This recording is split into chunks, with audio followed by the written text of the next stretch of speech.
Alright, time for the math. Easy solution to discuss similar triangles. Look at part 2 of the video series. I just wanted to explore further into this. I showed my last video on similar triangles that if you had a triangle like this, let's say if you had one like that with the triangle inside, the angles are, you had an angle theta that is shared by both triangles. Let's say this length was 2 and this one right here is, I don't know, let's say it's also 2 and this length here is a and this is, let's say, 4. And you wanted to know what a was. So basically you could just use similar triangles. You know, tan theta is equal to opposite over adjacent.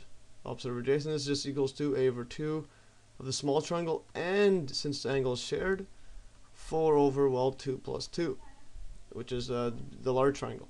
And then from here you could just solve for a. And yeah, and whatnot. But now let's say you have something like this. Let's say you had a triangle like this, and this length there is 20, and this is 15. This is right angle triangle, and this is 8, the height h, and you want to know what it is. And well, you know that Pythagorean theorem is basically h squared is equal to 20 squared plus 15 squared. But then to solve these one, this is pretty hard without a calculator unless you could rearrange it and whatnot. But the thing is, what if you want a simpler method? Well, all you could do is just use similar triangles here. So what we could do is divide by a common number here so that they both divide evenly, so we get a smaller triangle. So in this case, we could do divided by 5. It's 20 divided by 5 is 4. 15 divided by 5 is 3. So divide by 5 on all sides, so the angle stays the same. So in this case, we're gonna get right here. We're gonna get this is, let's say, 20 over 5, 15 over 5. And h over 5. And this just equals to, well, let's make a triangle there. This is one just equal to 4, 3, and this is h over 5. And now from here we could use, we could just use Pythagorean theorem with an easier method here. So we have h over 5 squared is equal to 4 squared plus 3 squared. And we know this one is a 16 plus 9. And this adds up to 25. So now we could solve for h much easier. So we got h over 5 squared is equal to 25. Square root both sides, we get h over 5 is equal to 25. This is plus or minus, but in this case negative doesn't matter. So we're just going to get 5. So from here we know that h over 5 is equal to 5. And then h, just multiply both sides by 5, is equal to 25. So this is just 25.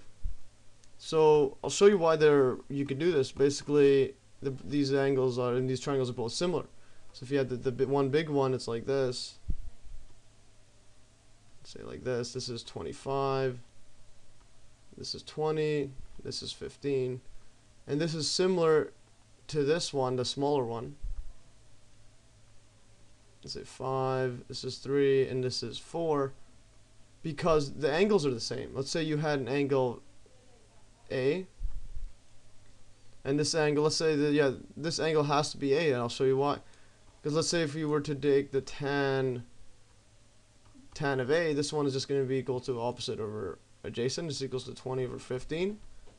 And then this just breaks it down into, well, this is just,